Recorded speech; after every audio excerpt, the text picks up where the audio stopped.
합니다. 우리 함께 말씀 보도록 하겠습니다. 시편 107편 4절에서 9절 말씀입니다. 시편 107편 4절에서 9절 말씀. 다 찾으신 줄로 알고 우리 한 목소리로 읽도록 하겠습니다. 그들이 광야 사막길에서 방황하며 거주할 성읍을 찾지 못하고 줄이고 목이 말라 그들의 영혼이 그들 안에서 피곤하였도다. 이에 그들이 근심 중에 여호와께 부르짖음에 그들의 고통에서 건지시고 또 바른 길로 인도하사 거주할 성읍에 이르게 하셨도다. 여호와의 인자하심과 인생에게 행하신 기적으로 말미암아 그를 찬송할지로다. 그가 사모하는 영혼에게 만족을 주시며 줄인 영혼에게 좋은 것으로 채워 주심이로다. 아멘. 오늘 시편 107편 이제 가장 상단에 보면은 시편의 5번째 책이라는 의미로 제5권이라고 써 있지요. 이 5번째 책의 시작이 바로 오늘 시편의 본문입니다. 그래서 그 5번째 책의 처음 시작은 여호와께 감사하라라고 나와 있죠. 1절 말씀에 보면 그렇게 나와 있어요. 여호와께 감사하라. 그는 선하시며 그 인자하심이 영원함이로다. 왜 이렇게 이야기를 하나요? 그 이야기가 바로 뒤 2절에서 나옵니다. 여호와의 속량을 받은 자들은 이같이 말할지어다. 여호와께서 대적의 손에서 그들을 속량하사. 그러니까 왜 이렇게 찬송하는 거예요? 여호와께서 대적의 손에서 그들을 건져내셨기 때문에 그렇습니다. 속량이라는 것은 언젠가 담임 목사님께서도 한번 말씀하셨던 것 같은데요. 몸값을 받고서 종의 신분에서 풀어주어서 자유롭게 하는 것을 속량이라고 하는 겁니다. 해방시켜 주는 것이죠. 그리고 더 나아가서 예수 그리스도와 이 단어를 함께 쓰게 되었을 때는 우리에게 대속, 구속과 같은 의미로 사용이 되어지는 겁니다. 그래서 지금 이들이 속량되어졌기 때문에 여호와를 찬송한다라고 이야기를 하죠. 그리고 속량된 자들이 걸어왔던 그 길이 오늘 본문 가운데 나타나 있습니다. 3절에서 보면은 여호와께서 사방에서 흩어진 자들을 모으시고 계시죠. 그리고 4절에서 보면은 광야 사막길에서 방황하며 거주할 성읍을 찾지 못하는 또 그들을 또 볼 수가 있습니다. 그리고 이런 상태가 계속해서 반복이 되어지고 지속이 되어진다라면은요, 어떻게 될까요? 5절과 같은 상태가 되는 겁니다. 목이 마르고 그리고 영혼이 피곤해지는 거죠. 이럴 때 어떻게 됩니까? 6절에 이때 부르짖으니 고통에서 건지시고 바른 길로 인도하셔서 거주할 성읍에 이르게 하신다라고 이야기를 합니다. 그래서 이 속량된 자들이 8절과 9절과 같이 찬송을 하는 거죠. 여호와의 인자하심과 인생에게 행하신 기적으로 말미암아서 그를 찬송하고 또 그가 사모하는 영혼에는 만족을 주시고 줄인 영혼에게는 좋은 것을 주신다라고 이렇게 찬송하는 겁니다. 오늘 본문은 그렇게 하나님을 찬송하고 또 감사하면서 그렇게 시편의 5번째 이 책이 시작을 하게 되는 겁니다. 여러분, 우리 하나님은 정말로 찬양받으시기에 또 우리가 하는 이 감사에 대한 고백들을 받으시기에 합당하신 분이십니까? 우리는 모두 이 이야기에 대해서 다 아멘 하실 겁니다. 하나님 찬양받으시기에 합당하시고 하나님 우리가 드려야 하는 그 마땅한 그 감사의 고백들을 받으시기에 조금도 부족함이 없으신 분이라고 우리는 이렇게 이야기할 수 있죠. 그리고 조금 더 믿음을 가지고서 이야기를 한다면 하나님은 우리의 상황과 상관없이, 하나님은 우리의 그런 환경과 상관없이 하나님의 존재 자체로 찬양받으시고 또 감사받으시기에 합당하신 분이라고 우리는 말을 할 수 있는 것입니다. 그런데 모두가 그렇게 이야기할 수는 없어요. 모두가 그렇게 이야기하지는 않을 겁니다. 사실 오늘 이 본문에 등장하는 이들은요, 바벨론 포로에서 이제 돌아오는 자들입니다. 이스라엘 백성들이 바벨론의 포로로 잡혀갔지요. 그리고 그곳에서 70년이 지나서 이제 이스라엘 땅으로 귀환하게 되는 겁니다.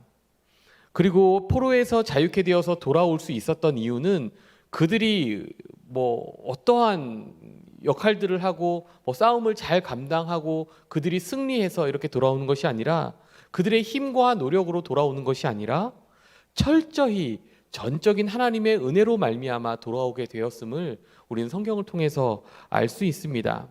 그리고 그 내용들이, 그 과정들이, 그 심적인 부분들이 함축되어져서 오늘 시편 107편 1절에서 9절 가운데 나타나 있는 거예요. 그래서 우리는 모두 동의를 하죠. 이런 부분들에 대해서 우리는 동의를 합니다. 하나님 찬양 받으시기 합당하시고, 그리고 우리 하나님 정말 우리가 감사해도 정말로 부족함 없으신 분이라고. 그런데 이것을 가만히 보는 믿음 없는 자들은 이렇게 얘기할지도 몰라요. 하나님이 계신데 왜 포로로 잡혀가셨대? 하나님이 계신데 왜 포로로 잡혀갔대? 그렇게 얘기할 수 있어요. 야, 좋아, 거기까지 내가 인정해. 구원을 하셨으면은 왜 광야길로 인도를 하신대? 영혼에게 만족을 주신다고? 영혼에게 좋은 것으로 주신다고? 야, 그거 너 너무 교회 오래 다닌 거 아니야? 교회 오래 다녀가지고 세뇌당한 거 아니야? 이렇게 얘기해 볼 법한 것 같아요. 잘 한번 생각해 보세요, 여러분. 정말 우리 하나님께서는요, 우리에게 만족을 주시는 분이시고 좋은 것을 채워주시는 분이신가요? 그렇다면 포로로 가는 것이 우리에게 만족을 주신 거예요? 대적의 손에서 속량하신 부분만큼은 우리에게 정말로 만족을 주시고 좋은 것을 주신 분 같은데, 왜 속량하신 이후에는 왜 그들은 방황하고 헤매야 하는 거죠? 그리고 방황하고 헤매는 거 사실 감당할 수 있을 것 같아요. 어떤 목적이 있다라면 감당할 수 있을 것 같아요. 저에게는 그러한 믿음이 있는 것 같아요. 그런데 나를 향한 그런 계획과 그런 목적들이 있다라면, 내가 그렇게 방황하고 헤매는 동안에 이 어린 아이들은요, 노인들은요, 몸이 연약한 자들은 어떻게 합니까? 사실 이런 고민들이 비단 시편 107편에 나타나는 이 이스라엘 백성들에게만 해당되어지는 것이 아니라, 사실은 성경 가운데서 끊임없이 다루어지고 있는 이야기들이고, 오늘을 사는 우리들의 삶 안에도 여전히 반복되고 고민되어지는 내용인 것 같습니다. 그래서 우리는 이런 시간들을, 우리는 교회에서 어떤 말로 이야기를 하냐면 광야라고 이야기를 하죠. 그래서 신앙생활로 당연하게 생각된 이 어려움의 시간들이 우리에게는 있어요. 이 광야의 시간들을 통해서 하나님이 나에게 말씀하실 것이기 때문에 그렇죠. 이 어려움의 시간들, 고난의 시간들, 이 고통의 시간들을 통해서 하나님이 더 좋은 것으로 보상해 주실 것이라는 기대와 또 믿음이 우리에게 있기 때문에 그렇습니다. 그래서 우리는 견디는 거예요. 그래서 우리는 인내하는 겁니다. 그래서 우리는 하나님 앞에서 이 시간들을 치열하게 살아내는 것이죠. 하지만 정말로 광야를 지나면 하나님이 더 좋은 것으로 보상해 주십니까? 하나님께서 정말로 광야를 지나면은 우리에게 가장 만족한 것으로 허락해 주십니까? 맞아요. 분명히 광야를 지나면 하나님은 더 좋은 것으로, 더 만족한 것으로, 가장 좋은 것으로 우리에게 주시는 것이 분명합니다. 광야를 통해서 하나님을 보게 하시고, 광야를 통해서 하나님만을 의지하게 하시고, 광야를 통해서 하나님만 나의 모든 것 되심을 고백해 하시고, 이것을 우리에게 하나님께서 확인을 하시면 하나님은 당신에게 있는 능력들을 감추지 않으세요. 정말로 그렇습니다. 그런데 문제는 우리 입장에서는 광야가 언제 끝날지 모르는 거예요. 광야의 끝이 언제인지 우리는 알 수 없는 겁니다. 그래서 이 광야가 길어지면 길어질수록 우리는 하나님이 그렇지 않은 것처럼 보여질 때가 있는 거죠. 사실 이 극단적인 예가 애굽에서 노예살이를 했던 이스라엘 백성들에게서 우리는 찾을 수 있습니다. 이스라엘 백성들이 애굽 땅에 어떻게 갔지요? 처음부터 노예 생활을 목적으로 그 애굽 땅에 가지는 않았잖아요. 우린 알고 있지 않습니까? 창세기 47장 5절에서 6절 말씀입니다. 우리 함께 읽어볼까요? 시작. 바로가 요셉에게 말하여 이르되 내 아버지와 형들이 내게 왔은즉 애굽 땅이 내 앞에 있으니 땅의 좋은 곳에 내 아버지와 내 형들이 거주하게 하되 그들이 고센 땅에 거주하고 그들 중에 능력 있는 자가 있거든 그들로 내 가축을 관리하게 하라. 네. 우선은 요셉이 애굽 땅으로 팔려오고 그곳에서 이렇게 총리가 되고 이런 이야기들을 다 빼고요. 어쨌든 애굽에 이 요셉이 있음으로 인하여서 지금 그들의 형제가 지금 애굽에 오게 된 거죠. 왔는데 이 바로 왕이 이들을 환대하는 겁니다. 환영하는 거예요. 내 앞에 땅에 좋은 곳이 있으니까 너희들이 원하는 그곳 너희들이 가져 라고 이야기를 하는 겁니다. 그리고 능력 있는 자가 있으면은 그들로 내 가축을 관리하게 해줘 이렇게 이야기를 하는 겁니다. 그때 요셉이 어떻게 합니까? 아니에요 바로 왕이시여, 좀 그럴 수는 없습니다. 우리 이 식구가 지금 몇 명인데요, 도대체 그럴 수는 없습니다 라고 하질 않았지요. 47장 11절 말씀입니다. 함께 읽습니다. 시작. 요셉이 바로의 명령대로 그의 아버지와 그의 형들에게 거주할 곳을 주되 애굽의 좋은 땅 라암셋을 그들에게 주어 소유로 삼게 하고. 네. 명령대로 그의 아버지와 형제들을 거주할 곳을 주는 거예요. 이렇게 애굽 땅에 정착을 시작을 하게 됩니다.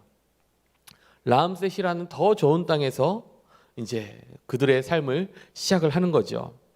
기근을 피해서 애굽 땅에 들어오게 됩니다. 이 모든 과정 가운데 하나님의 오랜 계획과 인도하심이 있었죠. 그래서 기근이 오랫동안 지속이 될 때 여전히 풍성함을 이스라엘 백성들은 누리게 되는 겁니다. 그런데 이때 어떻게 되나요? 그에 반해서 모든 소유를 바로와 바꾸는 애굽 사람들을 그들은 보게 되는 거예요. 그리고 그 모습을 애굽 사람들도 보게 되는 거죠. 애굽인들 눈에는 지금 남의 땅에서 잘 살고 있는 이스라엘이 보이기 시작하는 겁니다. 이제 요셉이 물러나게 되죠. 다른 왕들이 들어서게 됩니다. 점점 그들 사이에 갈등이 있어지고 이들을 미워하게 되고 노예 삼아서 괴롭히기 시작하는 것이죠. 이것이 몇 년이에요? 장장 400년입니다. 하나님께서는 과연 이스라엘 백성들에게 만족을 주시고 좋은 것을 허락하셨나요? 당시 사람들 입장에서 보면은 하나님이 정말로 좋은 것을 주시는 것 같았어요. 약 30년 정도는 말이죠.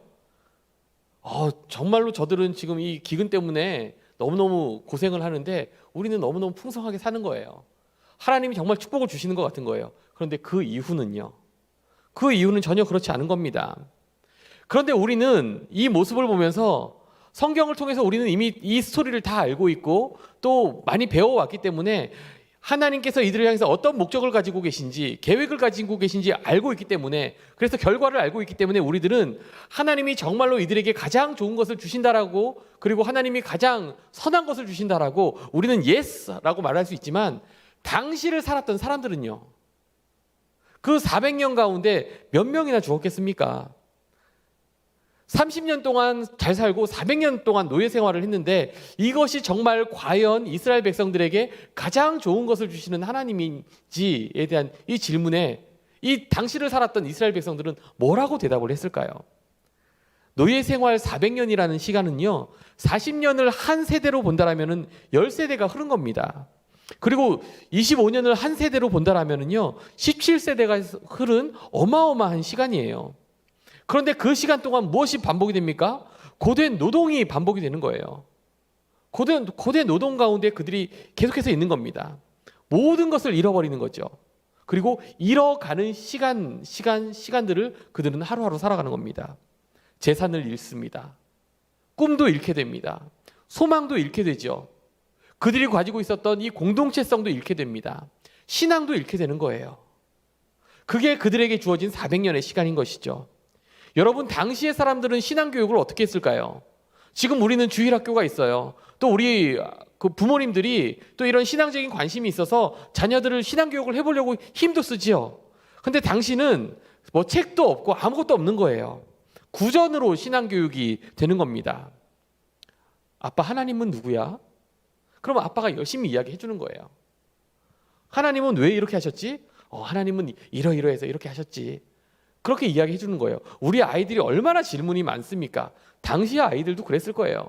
수많은 질문을 통해서 그렇게 하나님이 누구신지, 그리고 우리가 누군지를 배워갔던 것이죠. 스스로의 체험을 통해서도 배워갔을 것이고, 그리고 우리 부모님으로부터 하나님에 대한 이야기를 통해서 그들은 신앙을 배워갔을 겁니다.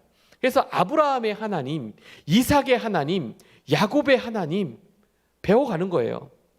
그리고 이 이집트에 내려와서 생활하게 된 이 70명의 이 가족들이 그렇게 하나님이 누구신지에 대해서 배웠고, 그리고 이제는 그것들을 후손들에게 알려주기 시작하는 거죠. 그런데 문제는 너무너무 힘이 든 거예요. 고된 노역들이 있잖아요. 워라벨이 지켜지지 않았죠. 그들은 아침 일찍 나가서 그만해야지 들어오는 거예요. 규칙적이지가 않은 겁니다. 언제 어떻게 일을 하고 안 하고 또 다칠지 아무도 모르는 거예요. 고된 노동 가운데서 집에 들어왔어요. 근데 아이가 와서 물어봐요. 아빠, 하나님이 누구야? 저도 이렇게 목사지만 가끔씩 너무너무 이게 피곤할 때 저희 아이가 와가지고 뭐 이렇게 성경에 대해서 물어본다 그러면은 아빠가 내일 알려줄게 할 때가 참 많아요.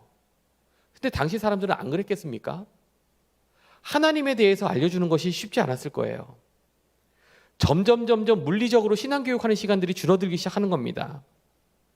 그리고 하나님에 대해서 알고 있었던 사람들은 하나님을 향해서 불신이 생겨나기 시작합니다.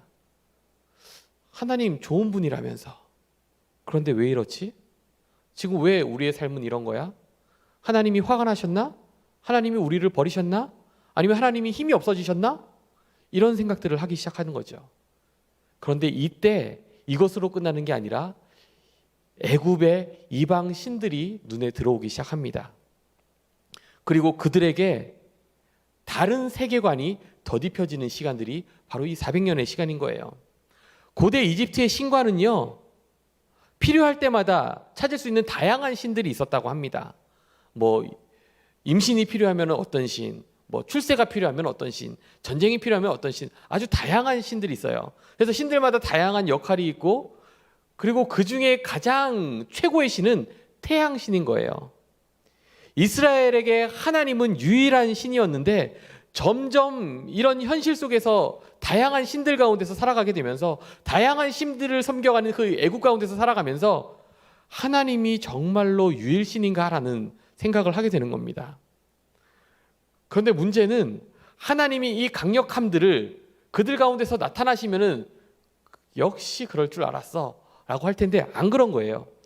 강력한 이방 신들을 힘입어서 승승장구하는 애굽을 보는 겁니다. 그들은 무슨 생각을 하겠습니까?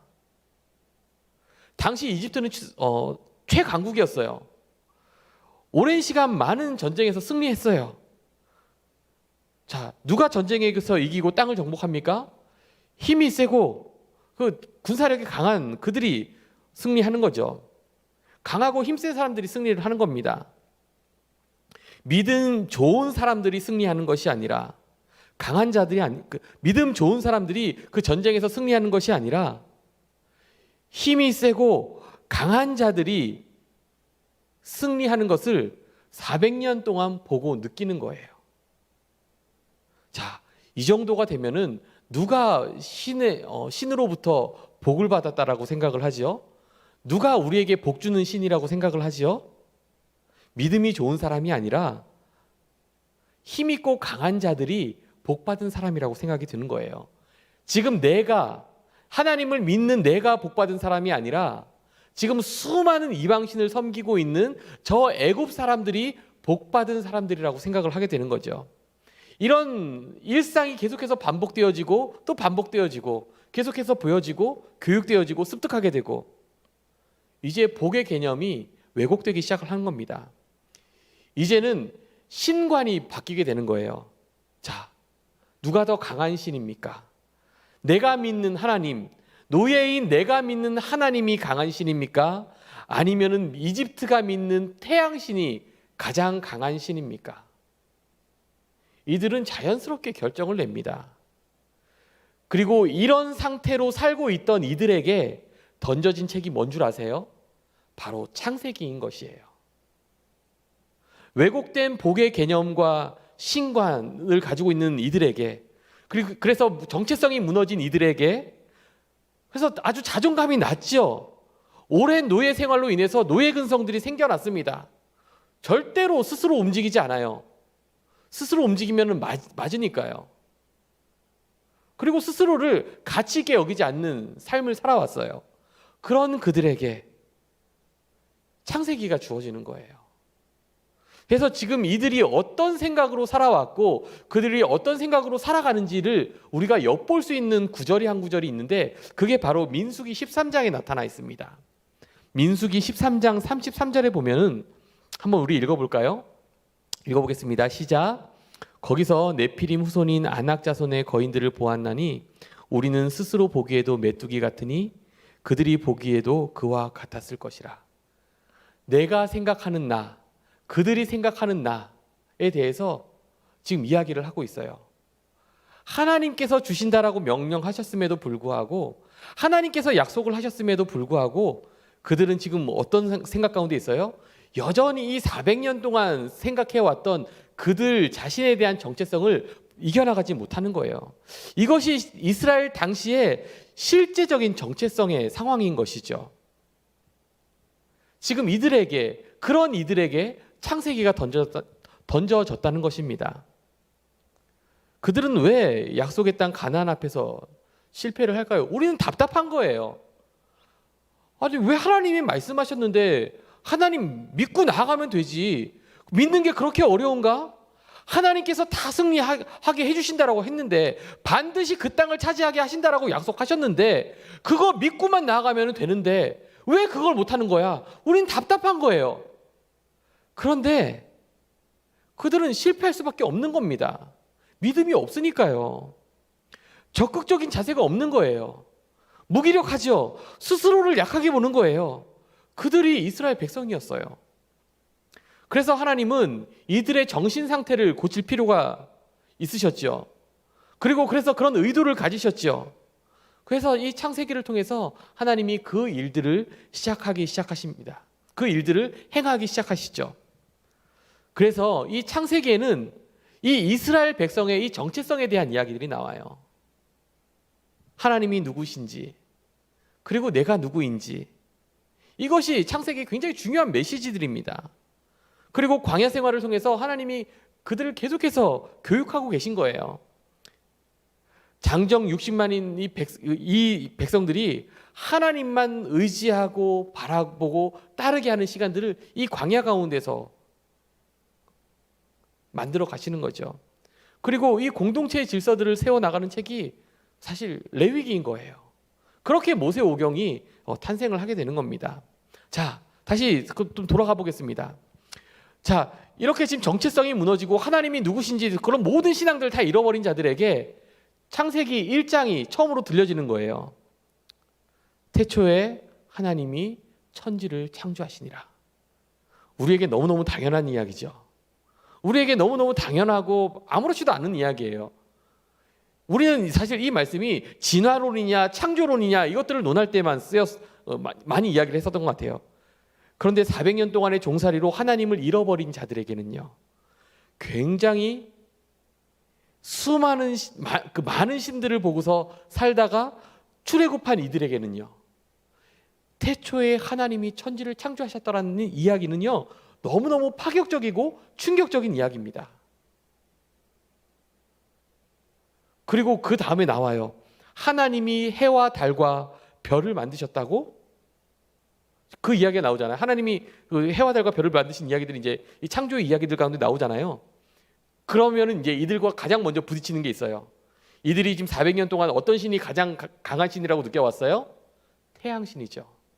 그런데 그 태양신을 지금 누가 만든 거예요? 그 태양을 누가 만든 거예요? 하나님이 만들었대요. 이제 이 세계관이 부딪히기 시작하는 겁니다. 갈등이 생겨나기 시작하는 거예요.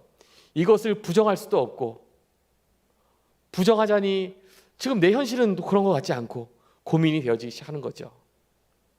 그렇게 되면서 이것들을 생각하기 시작을 합니다.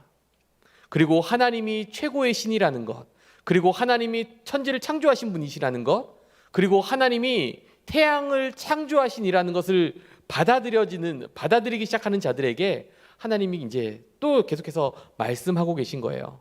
그것이 1장 28절에 또 나타나 있습니다.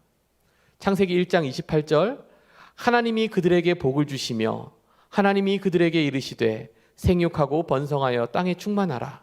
땅을 정복하라. 바다의 물고기와 하늘의 새와 땅에 움직이는 모든 생물을 다스리라. 하나님이 복을 주셨다는 거예요. 지금 내 상황은 어때요? 복을 받은 상황인가요? 아닌 겁니다. 노예 생활을 하는데 무슨 복을 받아? 그런데 하나님은 복을 주셨다는 거예요. 또 고민이 되기 시작하는 거예요. 내가 복을 받은 사람들일까? 아니면 우리를 다스리는 애굽 사람들이 복 받은 사람들일까? 잘 사는 것, 강한 것, 이것이 복이라고 생각했는데 지금 창세기 1장 28절 말씀 가운데서 보면은 지금 이스라엘이 복을 받았다라고 하나님이 말씀하고 계신 거예요. 그리고 사실 지금 우리 이 한글 성경에서는 사실 이 의미가 좀 강하게 드러나진 않는데 사실 여기에서 사용된 단어가 굉장히 좀 충격적인 단어가 하나가 있습니다. 그것은 복이라는 단어예요. 하나님이 그들에게 복을 주시며 라고 했던 이 단어, 바라크라는 이 단어입니다. 이 단어는 원래의 뜻은 무릎을 꿇다, 엎드리다, 섬기다라는 뜻이에요. 그러면 하나님이 무릎을 꿇을 수 있나요? 하나님이 엎드릴 수 있나요? 하나님이 섬길 수 있나요?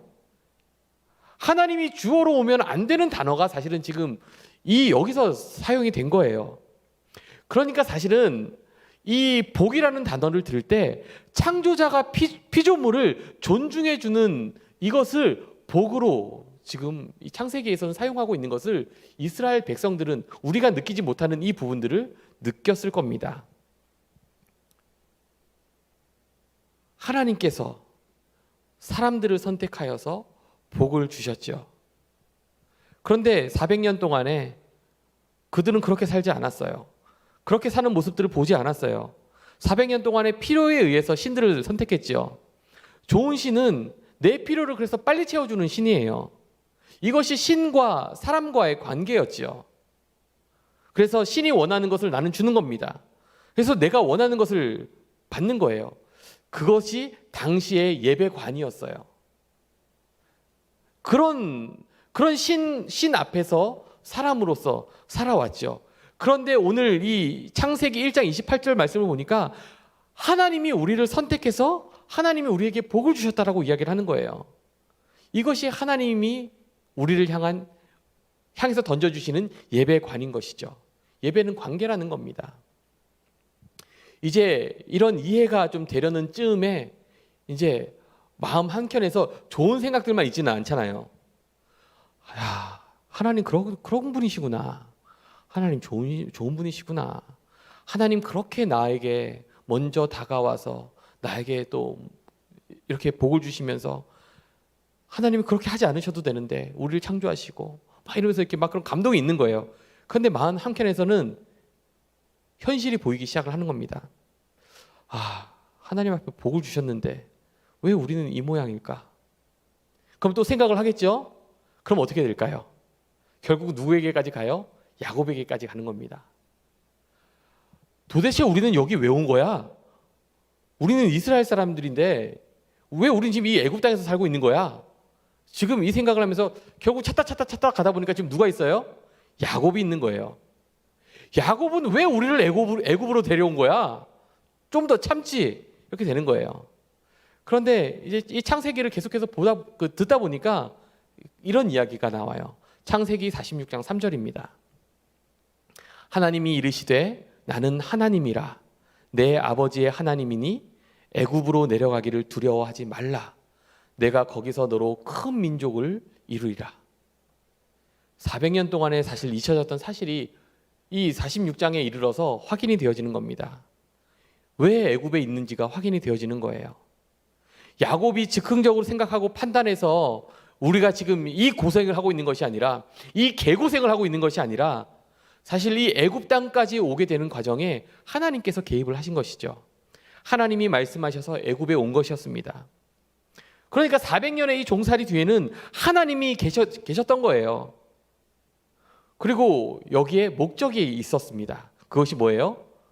너로 큰 민족을 이루는 것. 하나님께서 큰 민족을 이루는 게 이 애굽에 내려온 목적 중에 하나였던 겁니다. 그래서 하나님은 이들이 애굽에 있을 때에 하나님 어디 계셨을까요? 하나님 어디 계셨을까요? 창세기 46장 4절에서 보면은 내가 너와 애굽으로 내려가겠고 반드시 너를 인도하여 다시 올라올 것이며 요셉이 그의 손으로 내 눈을 감기리라 하셨더라. 자, 애굽에서의 430년, 애굽에서의 첫 시작만 하나님께서 함께 하신 것이 아니라 이 430년의 시간 동안 하나님 어디 계셨어요? 그들과 함께 계셨던 거예요. 애굽에서 이스라엘이 하나님을 잊고 있었을 때 하나님은 여전히 그들과 함께 계셨습니다. 광야에서 이걸 듣는 이스라엘은 어떤 느낌이었을까요? 하나님은요, 우리가 상황을 어떻게 느끼느냐에 따라서 입고 없고 하신 분이 아닌 것이죠. 하나님은 늘 하나님의 말씀대로, 약속대로 하나님은 계신 분이신 것이죠. 그리고 이런 모든 과정들을 사실은 하나님께서 창세기 처음에 표현을 하고 계신 것을 우리는 알 수가 있습니다. 그것이 창세기 1장 2절 말씀이에요. 한번 읽어볼까요? 땅이 혼돈하고 공허하며 흑암이 깊음 위에 있고 하나님의 영은 수면 위에 운행하시니라. 사실 여기서 이 운행이 사실 이 모든 것들을 포함하는 단어들입니다. 운행이라고 쓰여진 이 라카프라는 이 단어는 맴돌다, 선회하다는 단어라고 아마 많이들 들어보셨을 겁니다. 그래서 이 독수리가 이 먹이를 보고서 저 창공에서 이 정확한 때를 노리고 빙빙 도는 이 모습, 이걸 라카프라고 하는 거예요. 그리고 뭐 헬기 같은 것들이 한 점을 중심으로 빙빙 도는 이 모습, 이거를 라카프라고 한대요. 그리고 어미닭이 자기 그 알을 품으면서 그 온기를 그 알 구석구석에 골고루 보내기 위해서 이렇게 알을 돌리는 이 모습, 빙빙 돌리는 이 모습, 이걸 라카프라고 한답니다. 그러니까 다시 지금 이 세 가지의 예들을 보면은요, 명확한 뜻과 목적이 있을 때 사용되어지는 단어가 바로 이 라카프라는 단어예요. 이 뜻을 기억하시고 우리 한번 다시 창세기 1장 2절 말씀을 한번 읽어볼까요? 한번 다시 읽어보겠습니다.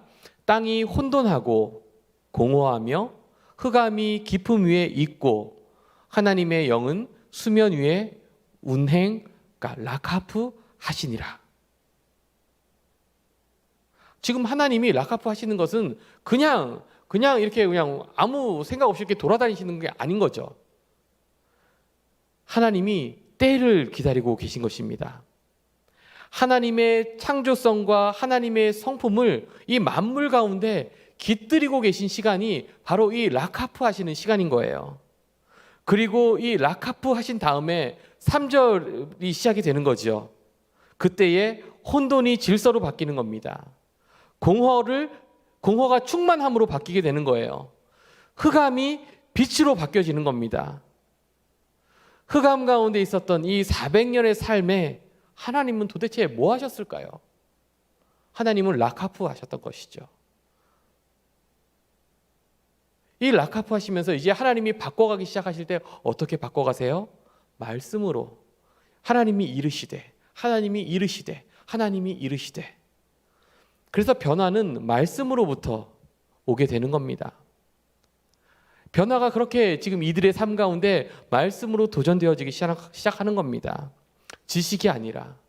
사실 그래서 오늘을 살고 있는 우리들도 이 예배를 포기할 수 없는 거예요. 예배를 멈출 수가 없는 겁니다. 우리의 상황이 이렇다고 저렇다고 예배를 멈춘다라면 노예 생활을 시작하고 하나님이 어떤 분이신지 고백하고 전하기를 멈추는 그 이스라엘 백성들의 삶과 우리는 다른 삶이 아닌 것이 되는 겁니다. 400년의 이 노예 생활, 그리고 광야, 그리고 진짜 출애굽을 하면서 진짜 그 물리적인 광야로 들어서면서 이 40년의 시간이 걸렸잖아요. 그 시간 동안에 하나님은 회복을 시켜가기 시작을 하셨는데 이 시간이 어디 쉽냐는 거예요. 쉽지 않은 거죠. 우리가 멈춘다라면 우리에게는 아마 그런 시간들이 필요하게 될 겁니다. 쉽지 않은 이 시간들, 꿈도 희망도 소망도 없는 상황이 지속되어질지라도 우리는 하나님께 우리의 시선을 두고 고정하여서 우리의 믿음을 지켜나가야 되는 거예요. 그런데 또 한편 이런 생각을 하시는 분들 계실 거예요. 그러면은 그 400년 동안에 그냥 태어나서 죽은 사람들은요, 그냥 광야 가운데서 있었겠네요. 네, 맞아요. 광야 가운데 있었습니다. 그런데 그들이 무의미하게 죽은 것이 아니죠. 하나님이 이들을 지키고 보호하시고 좋은 것을 주셨습니까? 글쎄요, 좋은 것을 그들의 인생 가운데 주셨다라고 당장에는 답을 못할지라도 사실은 우리는 알고 있는 것은 당시 국제 정세 가운데서 하나님의 그 뜻이 이스라엘을 향한 명확한 계획과 뜻이 있으셨기 때문에 그들을 이 애굽으로 다 불러 모으셨고 이곳 가운데서 다른 이방 민족과 혼합되지 않게 하셨던 그것들은 우리가 알 수 있는 겁니다. 시간 관계상 여기까지만 언급을 하겠지만 분명한 것은 하나님이 이 이스라엘 민족을 지키시고 인도하시기 위하여서 하나님의 그 크신 뜻을 이루시기 위하여서 하나님께서는 좋은 것을 주시기 위하여서 기다리시고 하나님의 때를 그 때에 맞춰서 하나님께서 말씀하신 것이죠. 그리고 단 한순간도 그 시간 동안에 그들을 눈에서 멀리하지 않으셨다는 겁니다. 그들이 하나님을 의심할지라도, 그들이 하나님을 비난할지라도 말이죠, 하나님을 잊어간다 할지라도 하나님은 계속해서 라카프하고 계셨습니다. 하나님의 사랑과 계획을 그 시간들 가운데 깃들이고 계셨고, 그렇기 때문에 우리는 상황과 환경을 보면서 하나님을 기억하고 판단하고 하나님의 그 좋으심과 하나님의 어떠하심을 우리는 그렇게 쉽게 이야기를 하지만 하나님은 그렇지 않으신 거예요. 하나님은 라카프 하시면서 하나님의 그 때를 기다리시는 겁니다. 그래서 하나님은 우리의 상황과 환경과 상관없이 하나님의 존재는 늘 우리를 사랑하시는 분이시고 우리를 존귀히 여기시면서 우리를 어여삐 여기시는 분이시라는 것을 우리는 기억하셔야 됩니다. 하나님은 오늘도 라카프 하십니다. 코로나로 인해서 참 많은 것들이 변한 시대를 우리는 살고 있습니다. 당장 1년 전만 해도 이런 시대가 올 거라고 상상을 못했잖아요. 1년 전이 뭡니까? 저희가 송구 영신 예배를 드릴 때만 해도 이렇게 2020년이 지금 이렇게 변한 예배를 드리고 있을 거라고 생각을 했습니까? 그렇지 않은 거예요. 그런데 우리는 상황을 보면서 점점 상황에 익숙해져 가면서 하나님을 놓치기 쉬운 시대를 우리는 살고 있습니다. 하지만 기억하셔야 합니다. 많은 것들이 변한다 할지라도 변함없으신 그 하나님을 우리는 기억해야 할 것입니다.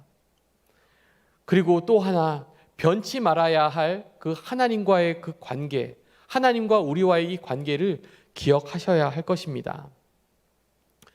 오늘 시편 107편을 보니까 그들에게도 어려움이 있었어요. 바벨론 포로로 잡혀가는 어려움이 있었죠. 물론 그들 가운데 그 시간들이 필요했음을 우리는 알고 있습니다. 그들의 신앙 가운데 이 시간들이 필요했음을 우리는 알고 있어요. 하지만 그들의 70년이라는 이 시간들을 통하여서 그들이 다시 한번 돌아오게 될 때에 그들이 잊지 않았던 것이 있습니다. 하나님께 기도했던 거예요. 하나님이 기도하게 만드셨죠. 우리에게도 똑같습니다. 우리도 그렇게 적용할 수 있는 거예요. 하나님이 우리의 상황들을 통해서 끊임없이 기도하게 만들어 가실 거예요. 우리 기도할 수 있어야 되죠. 그리고 기도하고 응답하실 때까지, 이 응답하실 때가 무엇입니까? 바로 하나님의 때까지죠. 우리는 믿음 안에서 믿음을 지키면서 기다리면 될 것입니다. 우리는 그렇게 간증할 수 있어야 되는 것이죠. 아마 이 시간들이 신앙적으로도 아마 또 경제적으로도 또 관계적으로도 많은 어려움들이 우리 안에 주는 시간들이라고 생각되어집니다. 이때 우리가 해야 될 것이 무엇이겠습니까? 원망이 아니라, 불평이 아니라 다시 한번 우리의 삶을 하나님 앞에서 하나님이 어떤 분이신지, 그리고 그 하나님을 믿는 우리는 어떻게 살아가야 하는지를 매일매일 우리의 삶 안에서 정리하면서 말씀 가운데 그것들을 발견해 가면서 그렇게 살 때 우리는 진정으로 하나님을 기쁘시게 할 수 있는 우리들의 삶이 될 줄로 믿습니다. 하나님은 우리의 상황이 이렇다라고 해서 우리를 사랑하지 않는 분이 아닙니다. 그래서 오늘은 제가 말씀 제목을 이렇게 잡아봤던 거예요. 그렇다고 내가 사랑하지 않는 게 아니야. 내가 널 사랑하지 않는 게 아니야. 우리의 상황과 상관없이 여전히 우리를 사랑하시는, 그리고 여전히 그 하나님의 능력이 있으신 그 하나님을 우리가 매일매일 만나가시기를 축복합니다.